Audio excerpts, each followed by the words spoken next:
Pako asubuhi ya leo tunashukuru kwa kipawa cha uzima, afya. Asante kwa kutulinda usiku na asubuhi njema ya leo imekupendeza ukatupa kaweza kutuamsha.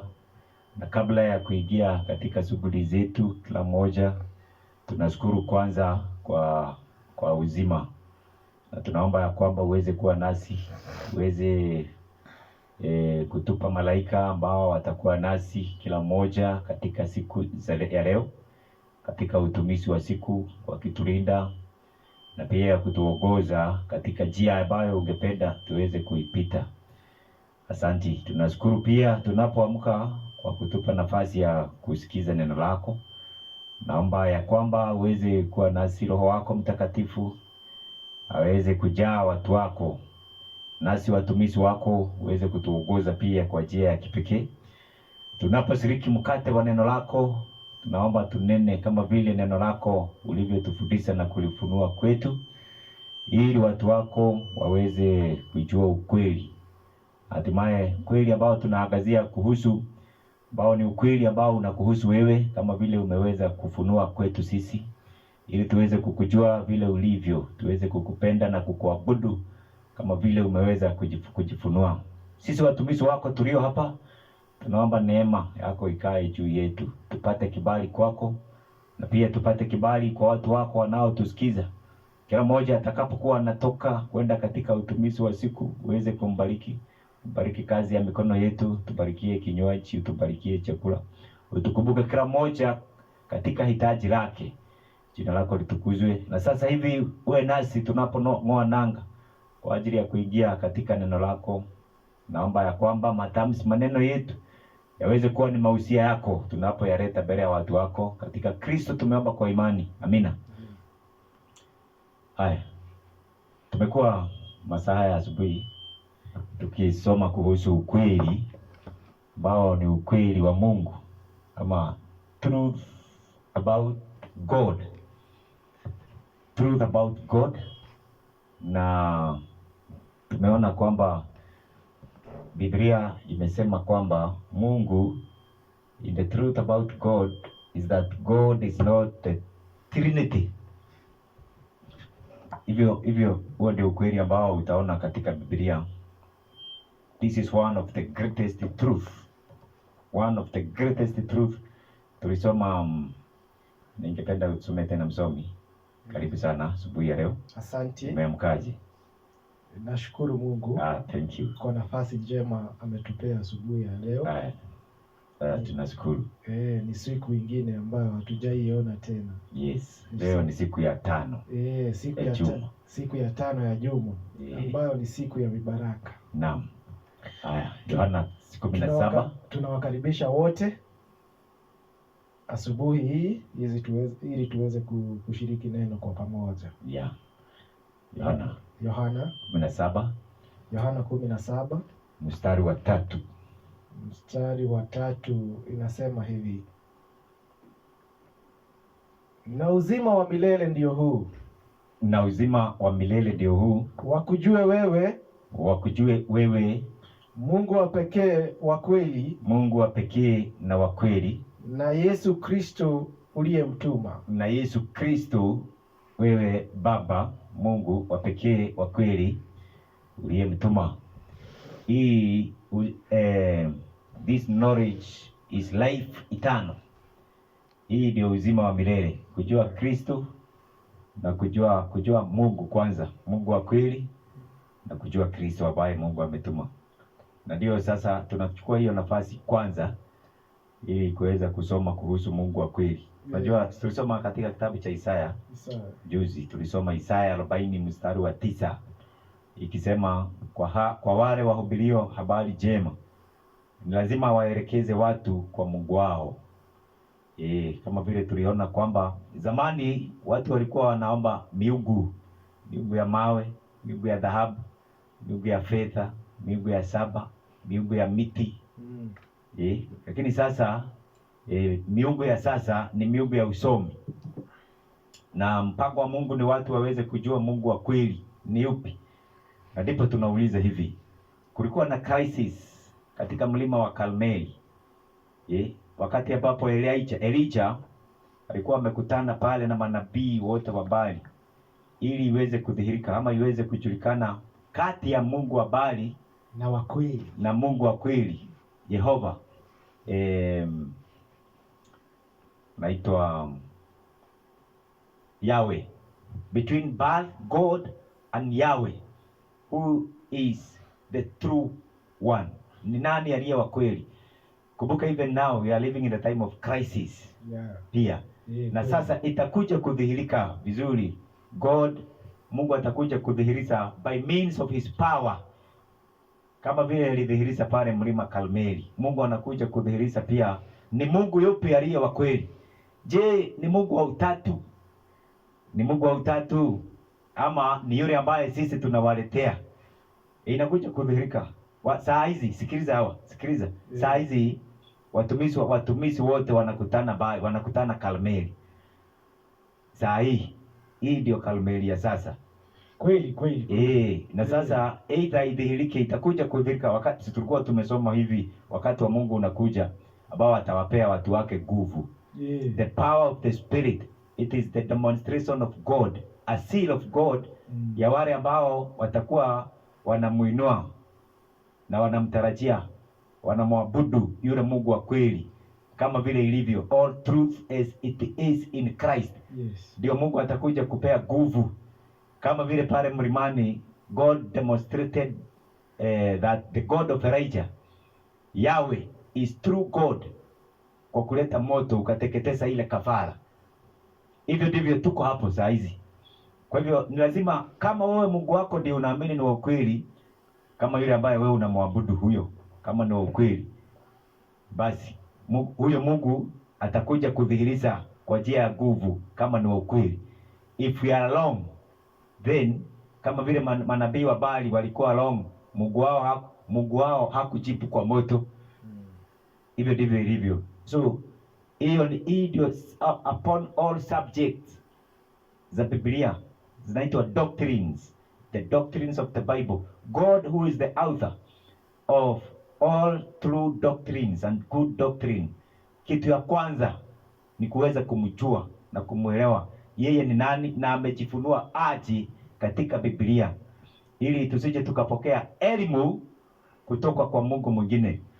Anyway, kuna wengi ambao hawajui swala hili. Wao ni kweli, wao ni waumini, wanaenda kanisani, lakini hawajui madhabahu ile ya makanisa ni madhabahu ya Mungu gani, na ni lazima iweze kuinuliwa. Madhabahu ya Mungu wa kweli inuliwe, watu wa ulimwengu wajue, aidha waone kama watajitoa kwa huyo Mungu wa kweli ama wataendelea kutumikia nani? Baali. Sasa sisi tuko hapa na tunasema kwa Biblia hakuna hint ya miungu mitatu kwa Biblia. Hapana. Hakuna. Mungu ni mmoja. Bali maandiko yanasema Mungu ni mmoja. Na ndio huyo tunaita watu wakuje kwa ibada yake. Na ndio tunasema makanisa yote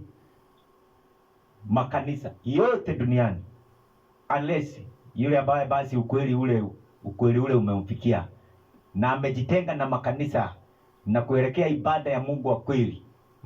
This is a challenge. Makanisa yote duniani yanapiga magoti kwa madhabahu ya Mungu wa utatu. Kuanzia kuna ile kanisa kubwa inajiita mama. Unajua ni gani hiyo? Inaitwa Roman Catholic. Hapa niko na kitabu. Hii kitabu inaitwaje? Leta nikusomee mtumishi. Hivyo nisomee. Inajiita Katekisimu ya maswali na majibu. Katekisimu ya maswali na majibu. Ambayo inatokana na katekisimu ya kanisa Katoliki. Inatokana na katekisimu ya kanisa. Wenda ukurasa wa 16. Ukurasa wa 16. Usome kuhusu fumbo la utatu. Leta nikuonyeshe kwanza. Pale ambapo inasema kuhusu fumbo la utatu. Hapa anza 14. Wakristo wanaamini. 14? Yeah. Hapo inasema Wakristo wanaamini. Haya. Kichwa cha hii fungu. Naam. Nasadiki kwa Mungu mmoja. Nasadiki kwa Mungu mmoja. Ambayo hiyo Naona hiyo iko sawa. iko sawa. Iko sawa. Imani ya Mungu mmoja iko sawa. Wakristo wanaamini kuwa kuna Mungu mmoja tu. Na hiyo ndio imani yetu. Hiyo ndio imani ya Wakristo. Wanaamini kwamba kuna Mungu wangapi? Mmoja tu. Tuendelee. Kwenye Agano la Kale, Mungu aliyejionyesha kwa Wayahudi kuwa ni yeye. Mungu aliyejionyesha kwa Wayahudi kuwa ni yeye pekee. Alijionyesha kuwa ni yeye pekee. Aliye Mungu. Is the only one who is God. That's Yahweh Elohim. Tuendelee. Kwenye Agano Jipya, Yesu anatufundisha kuwa kuna Mungu mmoja tu. Pia nasema na sisi hiyo tulisoma jana. Ya kwamba Agano la Kale, the Agano la Kale walikuwa wana understand God who is, walikuwa na wazo ya ile monotheistic understanding of God, that God is one. Haya. Na hiyo sio kitabu yetu. Hii ni katekisimu ya maswali na majibu ya Kanisa Katoliki. Naam, tuendelee. Na wameanza kuiweka vizuri. Vizuri, hivyo ndivyo ilivyo. Na hivyo ndivyo Biblia inasema. Hata ndio Yesu anafundisha. Haya, twende. Tuende moja kwa moja. Naam. Mungu ni Yehova. Mungu ni upendo. The Lord is Jehovah, who is love. 17. Naam. Yehova inamaanisha mimi ni yule aliyepo. Jehovah means the great I am. The great I am. Na kama unatusikiza tunasoma page 15, ukurasa wa 15. Katekisimu ya maswali na majibu ya Kanisa Katoliki. Naam. Na tuko namba 18. Naam, soma. Mungu yupo kila pahali. Mungu yupo na ni kweli. Hebu enda pale ambao si umesikia imewekwa muziki vizuri. Mungu ni wangapi? Ni mmoja. Kuanzia Agano la Kale mpaka mafundisho ya Kristo. Sasa enda pale pamasema kuhusu fumbo la utatu. Hapo tu. Hapa. Mungu ni nani? Fumbo la utatu. Iko wapi? Ni hapo. Kuna fumbo la utatu. Iko wapi? Hii hapa. Hapa ndio hii. Haya. Katika hiyo kitabu ya katekisimu ya maswali na majibu. Katika katekisimu ya maswali na majibu tunasoma ukurasa wa 17. Naam. 21. Fumbo la utatu mtakatifu. Naam. Linatuambia nini? Fumbo la utatu mtakatifu linatuambia nini? Hebu anza hapa kwanza. Okay. Ukurasa wa 16. Katika imani ya Kristo, fumbo kuu kwa yote ni fumbo la utatu mtakatifu. Sikiliza kwanza. Tulikuwa tumeambiwa na kanisa imesema Mungu ni mmoja. Na hivyo ndivyo Biblia imefunua. Kuanzia Agano la Kale mpaka Agano Jipya. Lakini kuna kitu kingine inaitwa ati fumbo la utatu. So ni kumaanisha ile haijatosha. Hii ya kwa vile Mungu amejifunua kuwa ni mmoja, hajatosha. Nasema tunaamini kwamba hiyo sio Biblia. Hii sasa ni imani ya nani? Ya Kanisa Katoliki. Sasa wameachana na imani ya Biblia ile imesema ambayo ni imani ya ambayo ni imani ya kweli. Sasa imani yao sasa ni tunaamini kwamba Mungu Baba ni Mungu. Mungu Mwana ni Mungu. Na Mungu Roho Mtakatifu ni Mungu. Endelea. Walakini kuna Mungu mmoja tu. Is that not confusion? Ni confusion kabisa. Endelea. Walakini kuna Mungu mmoja tu. Na wala sio watatu. Haya. Na sisi tumewaambia kwamba tunaamini kwamba Mungu Baba ni Mungu. Na Mungu Mwana ni Mungu. Na Mungu Roho Mtakatifu ni Mungu. Yaani kwa wao wanasema ni fumbo. It's a great mystery. Ni fumbo la utatu. Endelea. Ni fumbo ambalo sisi kama kanisa hatuelewi kabisa. Hata sisi hatulielewi kabisa. Lakini tunalifanya nini? tunalihubiri. Soma vile inasema. Tunaamini kwa sababu ni Mungu mwenyewe alituambia. Lakini Mungu hajasema kitu kama hiyo. Mungu hajaongea kwa Biblia kuhusu yeye ni siri, kuhusu fumbo la utatu. Yeye amefunua yeye ni Mungu mmoja. Siku moja Yesu alibatizwa na Yohana. Enda pale sasa fumbo la utatu pale mbele. Pale 21. Fumbo la utatu mtakatifu linatuambia sikiliza, hii ni imani ya kanisa Katoliki. Nasema fumbo la utatu linatuambia linatuambia naam, kuwa Mungu ni mmoja katika nafsi tatu. Na hiyo iko wapi kwa Biblia? Hakuna pahali kwa Biblia inasema ati Mungu ni atisirudia tena kuwa Mungu ni mmoja katika nafsi tatu. Iburudia kwanza juu. Fumbo la utatu mtakatifu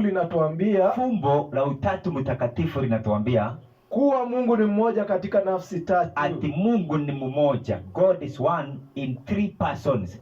Sisi tunasema hivyo ndivyo watu wanaamini. Sasa sio atusemi sisi. Hapana. Tunasoma kitabu cha Katekezimu ya maswali na majibu. Kama wewe ni Mkatoliki sio. Hii sio kitabu yetu hii sio yetu. Chukua nafasi yako, soma. Soma. Ukurasa wa 14, 16 na 17. Hebu soma tena umalize tuweke chini. Sasa inaelezea fumbo la utatu mtakatifu inatuambia. Inaelezea nafsi tatu za utatu mtakatifu. Nafsi tatu, the 3 persons of the Holy Trinity ni Baba, Mwana, is God the Son, Baba Roho Mtakatifu, God the Father and God the Holy Spirit. Hapo imeisha. Inasema mimi nimesoma vibaya. Baba, Mwana na Roho Mtakatifu. Kusema kuwa nafsi tatu ni tofauti kila moja. Kusema kwamba nafsi tatu ni tofauti kila moja. Kwa nyingine inamaanisha kwamba Mungu Baba si Mwana. Mungu Baba si Mwana. Mungu Mwana si Roho. Mungu Mwana si Roho. Mtakatifu Mungu Roho Mtakatifu. Na Mungu Roho Mtakatifu si Baba. Kuna ile inaitwa Mystery Trinity. The Mystery Trinity. Sasa makanisa yote, madhehebu yote, hiyo ndio imani ya makanisa. Kweli. Ukiingia katika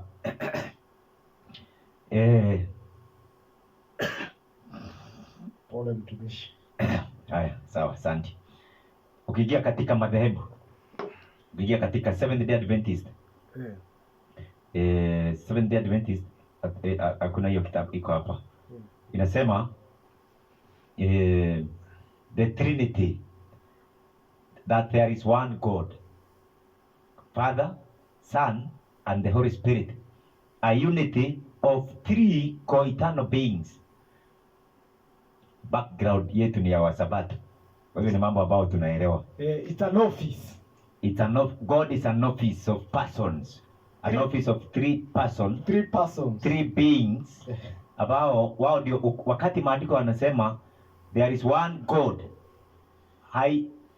Haiangalii Mungu mmoja. Haisemi kuhusu one person. No. Inasema kuhusu 3 persons. Ambao ni watu watatu. Miungu watatu.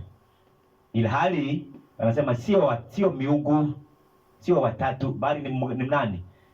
It's kusema hivi. Ukiuliza mtoto 1 + 1 + 1 ni 3. Lakini Trinity ni kusema 1 + 1 + 1 equals 1. It's not that confusion. Ni confusion. So diposa swala hili ni swala nyeti. Na hii ndio vita ya mwisho itakuwa. Vita ya mwisho itakuwa Karmeli. Si tulisoma kuhusu Elijah wa mwisho. Mungu ya kwamba akasema tazama nitamleta nani? Elijah hakuwa na mission nyingine kwanza.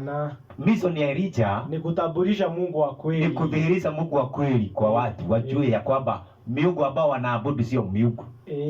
Na hata saa hizi mission ya Elijah wa kwanza wa saa hizi pia itakuwa ni ile tu ya kubomoa madhabahu ya miungu na kuinua madhabahu ya Mungu wa nani? Wa kweli. Kama unajua wale wote wanafundisha utatu. Wanasema haiko kwa Biblia. Hakuna mambo ambayo utapata the word Trinity is not in the Bible. Hakuna. Lakini wanasema ati Biblia yenyewe inafundisha Mungu ni utatu. Lakini wanasema haiko kwa Biblia, lakini Biblia inafundisha. Lakini ati kuna utasikia Biblia, mafundisho ya Biblia yanatuambia kwamba Mungu ni utatu. Kwa sababu Biblia inaongea kuhusu God the Father. Biblia inasema kuhusu there is one who is the Son of God and the Spirit of God. So these three are one. So they are one God. Hiyo ndio conclusion. Je, ni kwa sababu Biblia inasema Mungu ni mmoja, Mungu ni Baba, kuna Baba Mungu na Kristo ni mwana wa Mungu na Roho, ni kusema wao ni Mungu mmoja? Sivyo. Tuliangalia jana tukaona ya kwamba maandiko yanasema Mungu ni wangapi? Mungu ni mmoja. Mmoja, aliye Baba. Si ndio? Ambaye jana ndio tulitumia nafasi hiyo. Tuingie katika nafasi ya pili. Leo. Je, who is Christ? Biblia inasemaje kwa Yesu? Ni mwana wa Mungu. Biblia inasema Yesu ni mwana wa Mungu. The only begotten Son. Soma. Kwanza soma Yohana 3. Yohana 3. Unajua isipokuwa ni nafasi hatuna. Kuna ile Mungu anafunua kuhusu his attribute.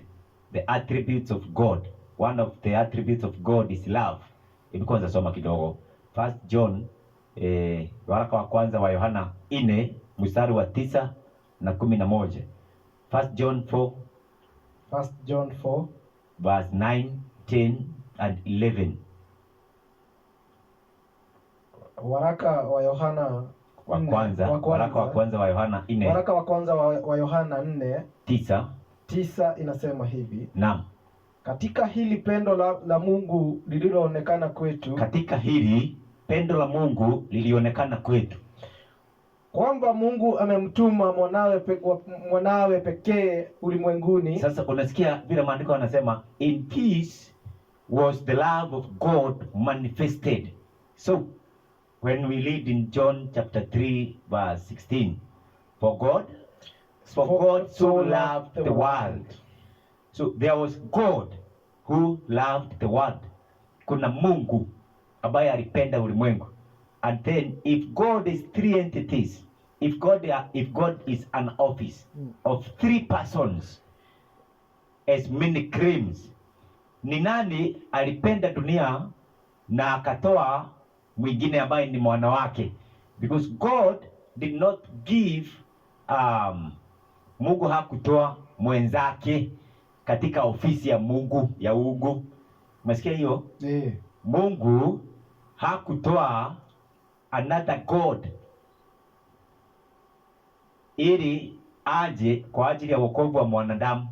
Mungu alitoa mwana wake, his only begotten Son. So if there was God and we claim, the Bible speaks of a God who is one person, one God, one being, not an office of gods, one person, then this God had a son, alikuwa na mwana. Na huyo ndio sasa maandiko yanatuambia hivi.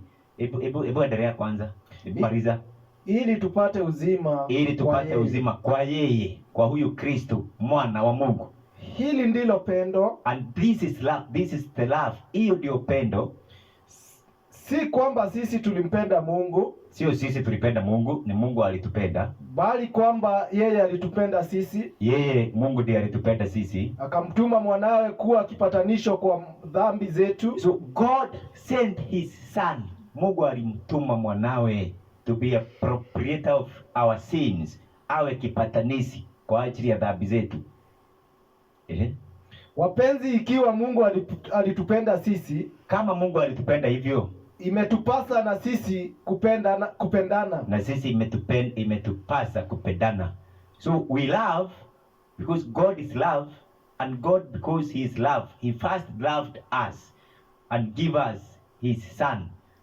Enda tu kwa hiyo verse 16. Hiyo 1 John 4:16, 17, 18 and 19. God is love. The same 16 inasema hivi. Naam. Nasi tulimfahamu pendo alilo nalo Mungu kwetu sisi. Nasi tulilifahamu pendo alilo nalo Mungu kwetu sisi. Na kuliamini pendo la Mungu. Mungu ni pendo. Na kuamini kwamba Mungu ni pendo. God is love.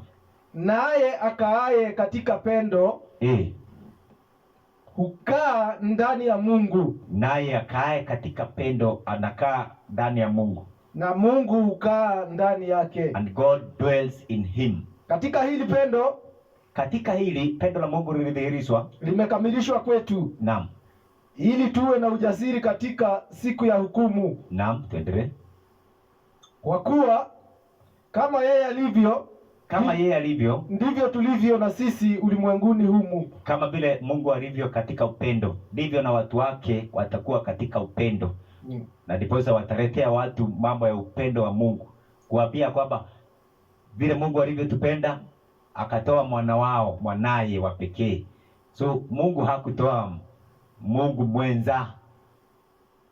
As many believes that God and Christ, they are co-equal.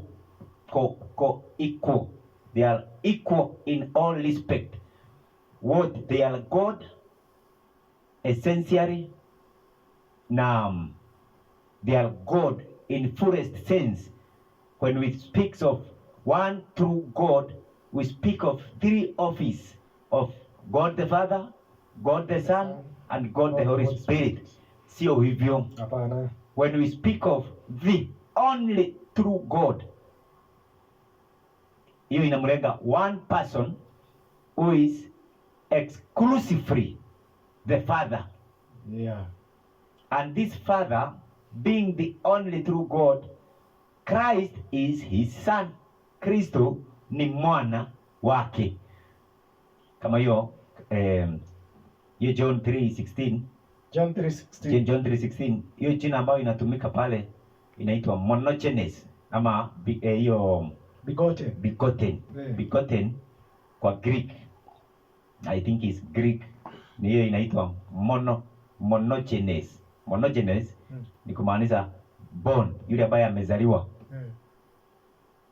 A child born, yule ambaye amezaliwa. Na hiyo imetumika tu mara tatu, I think mara tatu kama sio nne kwa Biblia, ambayo inalifaa kwa Kristo, kwa yeye ni mzaliwa wa nani? Wa Mungu. Wa Mungu. Na huyo Mungu, huyo ndiye Mungu wa kweli, na huyo ndiye baba wa Kristo.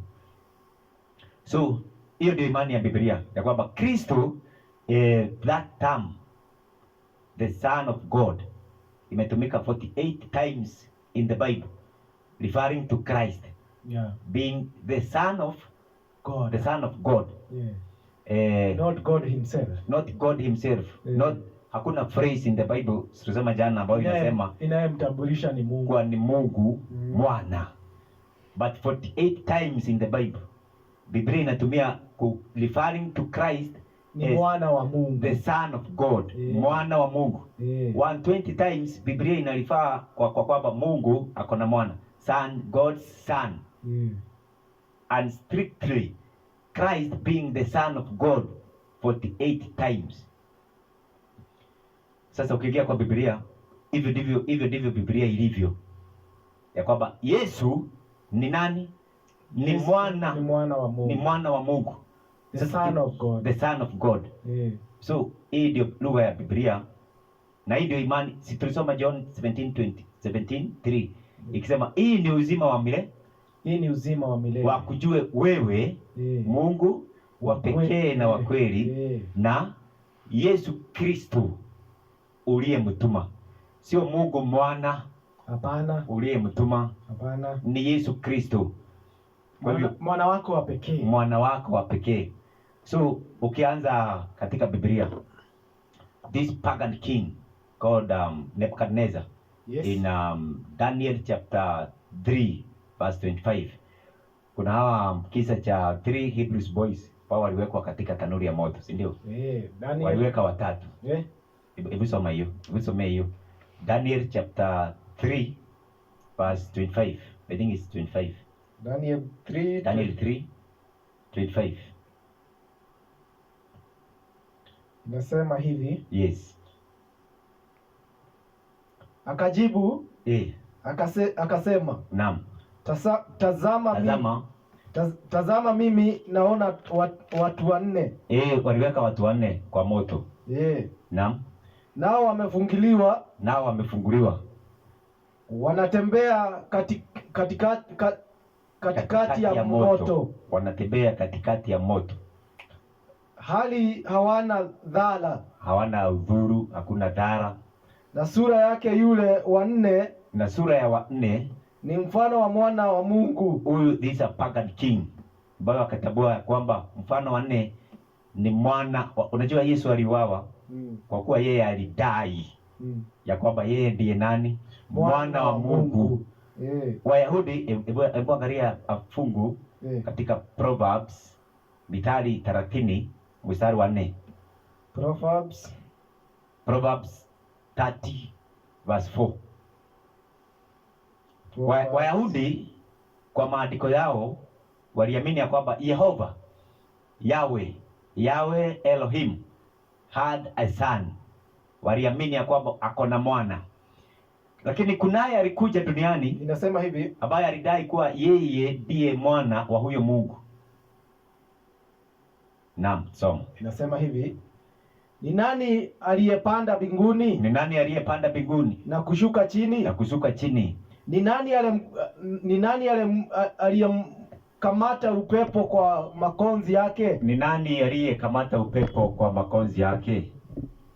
Naendelea kusema hivi. Yes. Ni nani aliyefunga maji ndani ya nguo yake? Yes. Ni nani aliyefanya imara ncha zote za nchi? Jina lake ni nani? Jina lake ni nani? Na ni nani jina la mwanawe? So the great source of the universe. Kama wajua? Ndio nauliza, the great source of the yule ambaye ni mwanzilishi, mubaji wote. Yeye ambaye ndiye aliumba, anasema Biblia inatupea hint ya kwamba alikuwa na mwana. Alikuwa na mwana. Na ndipo anaulizwa jina la mwana huyo ni nani? Ni nani? Many people, watu wengi wanaposikiza mahubiri kama hayo wanasema ni kumhususa Kristo. Kudai ya kwamba Kristo ni mwana wa Mungu, wanasema ni kumhususa Kristo. Kumuinua Kristo, wengi wanadai ya kwamba ni kumtambua kuwa yeye ni Mungu. Ni Mungu. Swali, is Christ God? Yes. Christ is God.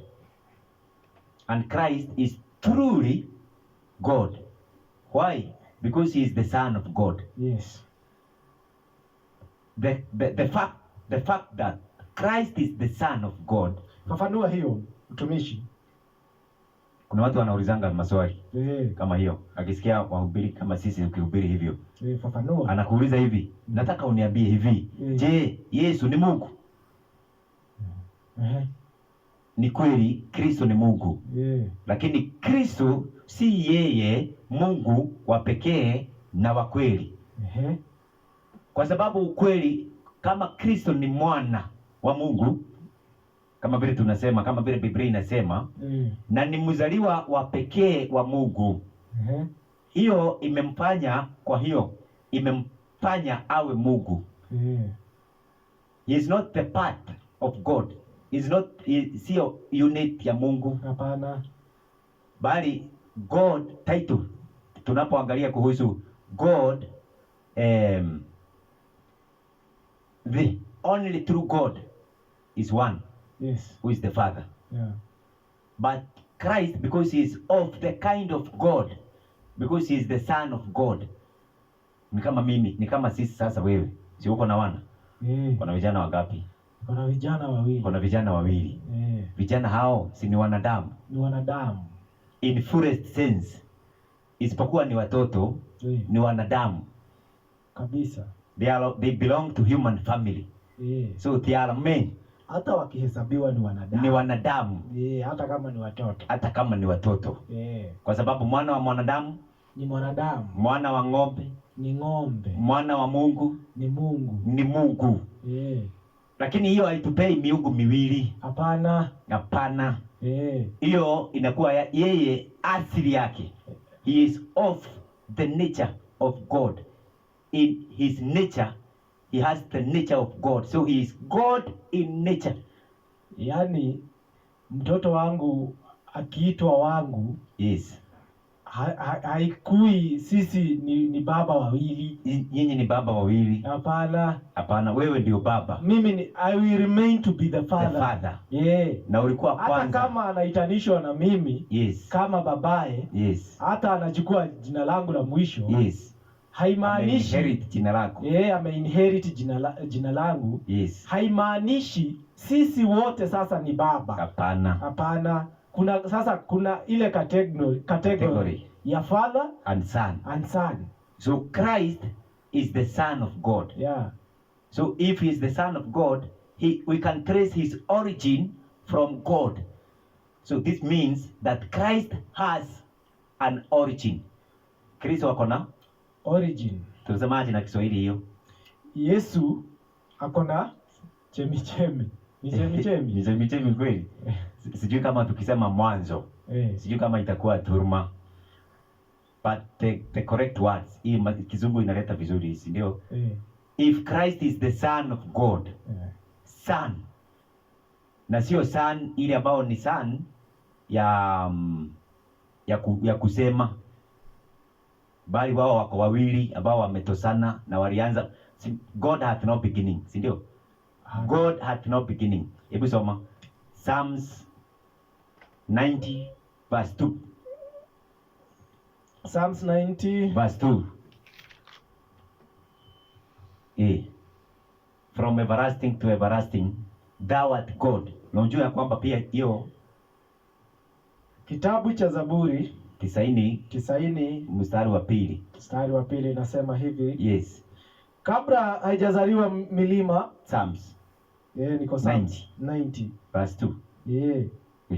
Hebu soma.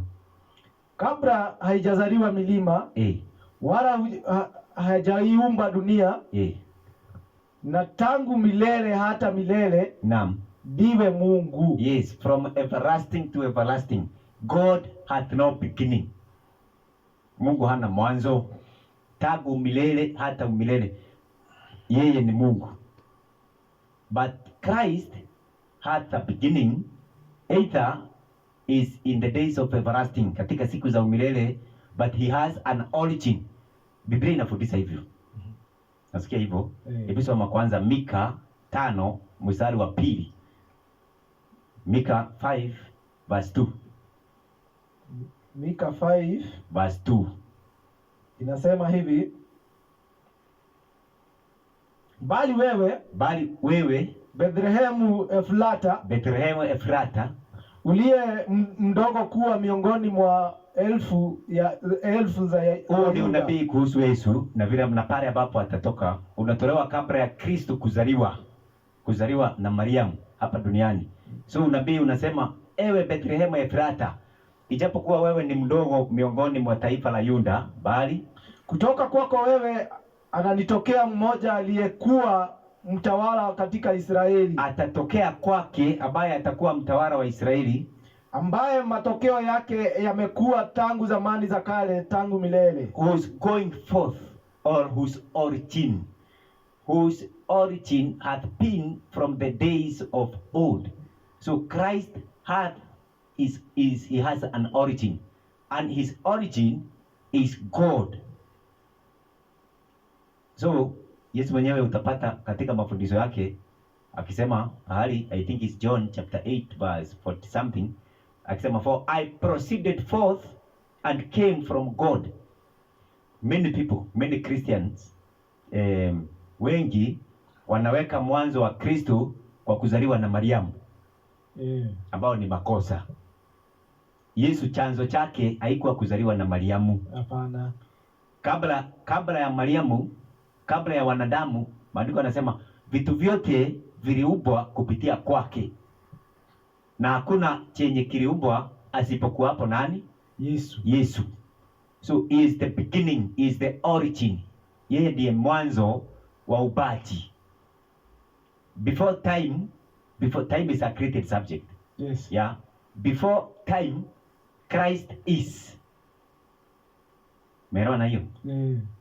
Kabla ya muda, kabla ya wakati, yeye alikuwa, kwa sababu yeye ndiye aliumba wakati. Kabla ya kazi yeyote ya Mungu, yeye ndiye alianza, kwa sababu yeye ndiye Mungu aliumba kupitia yeye. Ili yeye ndiye alikuwa na uwezo wa kuvileta vitu tena kwa Baba kama vingeamua kujitenga na Baba. Umeelewa na hiyo point? Hapo tumeelewana. So in the creation of God, uumbaji wa Kristo wa Mungu ulikamilika kupitia kwa nani? Kwa Yesu. Kwa Kristo. Hiyo Biblia inafundisha hivyo. Kweli. Ni vile hatuna nafasi ya kuingia kwa mafungu yote ambayo yanafundisha kwamba kwa udani yako. Ukitaka Wakolosai 1:15-16, Wahibrania 3 kuanzia mstari wa kwanza, wa pili na wa tatu, na mafungu mengi ambayo yanadhihirisha kwamba hakuna kitu kilichokuwa pasipo kuwapo yeye. So mwanzo wa Kristo sio Mariamu. Hapana. Yeye alikuwa na exist before the birth hapa duniani, kabla ya kuzaliwa na nani? Na Mariamu. Na Mariamu. Na yeye sasa, hiyo existence inaitwa pre-existence. He pre-existed before incarnation. Incarnation ni pale sasa Kristo alichukua mwili wa mwanadamu. Katika viumbe vya kuumbwa, the first thing, kiumbe cha kwanza kuumbwa, unajua ni gani? Ni mwanadamu. Hapana. Kiumbe cha kwanza kuumbwa ni Lucifer. Lucifer anaitwa mwana wa asubuhi. Hebu angalia kama ni hiyo Zaburi. Sio Zaburi, Isaya 14:12. Lucifer anaitwa na Biblia mwana wa asubuhi. Yani Lucifer was created when time was created. He was the first person created at the time. So Lucifer was the first creation created at the time. Umeelewa hiyo vizuri? Mtumishi. Sasa hapa ni ile ambayo inaanga mchezo, ni ile waache iwe pole pole. Kwa sababu hii sasa ndio hapa ndio controversy inakuwa. Controversy about God. There are great mysteries about ni ya Mungu, but the greatest mystery ni ile ambayo inahusu Kristo na mwanzo wake, the origins of Christ. Kwa sababu Biblia inamuonyesha Kristo akiwa ni kama hana mwanzo. Umesikia hiyo? Biblia inamweka Kristo kuwa yule ambaye hana nini? Mwanzo. Hana mwanzo. Lakini Biblia yenyewe inamweka Kristo ambaye chanzo chake ni nani? Ni Mungu. Lakini hana mwanzo wa siku. Hatuwezi sema ati yeye alizaliwa, aliumbwa wakati huu fulani. Isaia 14:12 nasema hivi. Yes. Jinsi ulivyoanguka kutoka mbinguni, how thou art fallen from heaven, ewe nyota ya alfajiri, thou star of the morning, thou morning star. Yani ni kumaanisha hivi, Lucifer kabla ya viumbe vyote, when there was morning, it was the shining star. It was the first shining star. King James inasema vizuri. Yes.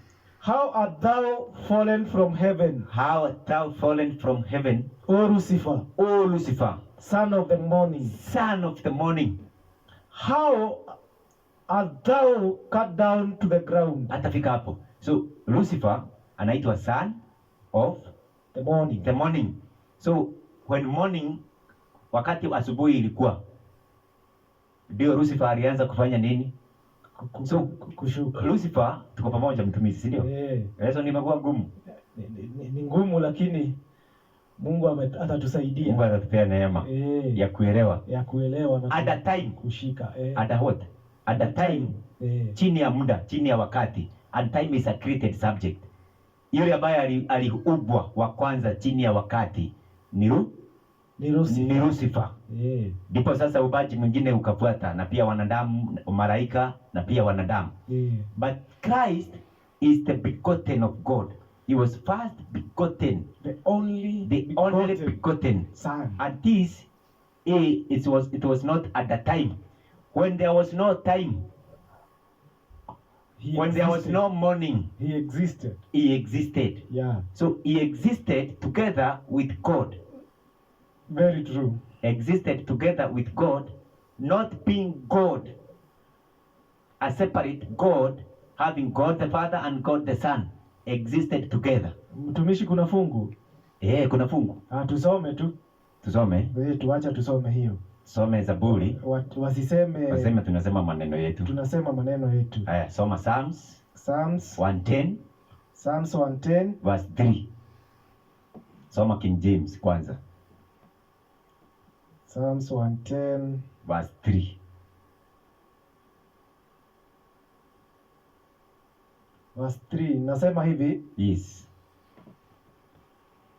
Umesema tusome King James. Some King James kwanza. Thy people shall be willing in the days of thy power. Naam. So unajua hiyo context inaongea kuhusu Kristo. Hebu anza mstari wa kwanza, hebu anza na Kiswahili tu pale juu. Inasema hivi. Naam.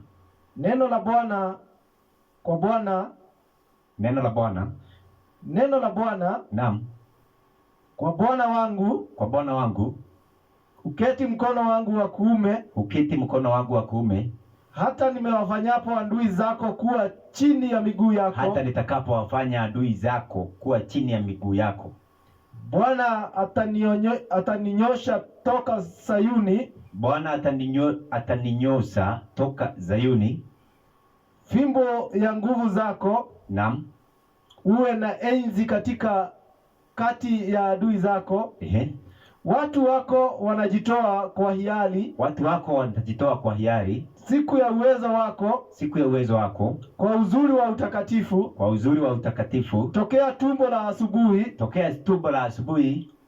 Unao umande wa ujana wako. Nao umande wa ujana wako. Bwana ameapa. Wala hatagairi. Diwe kuhani hata milele. Thou art priest. Thou art priest. Nasema. The Lord hath sworn. The Lord hath sworn. And I will not repent. And I will not repent. Thou art a priest forever after the order of Melchizedek. Sasa kwa wale ambao ni wasomi, fungu lile linalifaa kwa Kristo, kwa chanzo chake, his origin. That scriptures refers to the origin of Christ. Umeelewa hiyo? Nimeelewa. Sasa Psalms, Isaiah 14:21, usiende pale, hiyo tumesoma. Isaiah 14:12 inaongea kuhusu vile Shetani alianguka, ambaye origin yake yeye aliumbwa wakati kulikuwa asubuhi. Asubuhi ni nyota asubuhi. But hii inaongea kuhusu Kristo and his origin. Christ imesema hivi, hebu soma King James hiyo verse 3. Verse 3 inasema hivi. Thy people shall be willing in the days of the power. Thy people shall be willing in the days of thy power. In the beauties of holiness from the womb of the morning. In the beauties of holiness from the womb of the morning. Thou hast the dew of thy youth. Sikiliza. Sasa samahani kwa wale ambao wanasikiza. Hii imekuwa gumu. Lesson ya leo imekuwa gumu, si ndio? Lakini Mungu anataka tuelewe. This is one of the greatest truth. Hii ndio ukweli ambao ni wa ajabu. Ya kwamba unapo utafakari, unapenda Mungu kwa kuelewa yale ambayo maandiko yanasema mambo ya siri ni ya Mungu. Kuna mambo ambayo ni ya siri ambayo ni ya Mungu. Hiyo hatujapewa. Lakini mambo ambayo yamefunuliwa. Unajua mtumishi, Yes. acha niseme hivi. Yes. Unajua kuna watu na venye wanaelewa. Yes. Kuna mtu nilienda kumhubiria. Yes. Tukiangalia neno la Mungu. Ehe. Akaniambia nisiingie hivyo kwa udani. Kwa sababu nitafanya achapwe viboko na Mungu. Achapwe kwa nini? Kwa sababu atinaingia nachambua maneno Biblia sana. Yes. Kwa undani. Kiasi ya kwamba utaweka uwazi mbele yake. Mbele yake. Na hapo tayari kukubali. Sasa wanasema hivi. Yes. Ukisoma Biblia sana. Kana kwamba unajua ni ile unaomba fungu pande hii na ingine hapa. Yes. Sasa unaleta ukweli. Yes.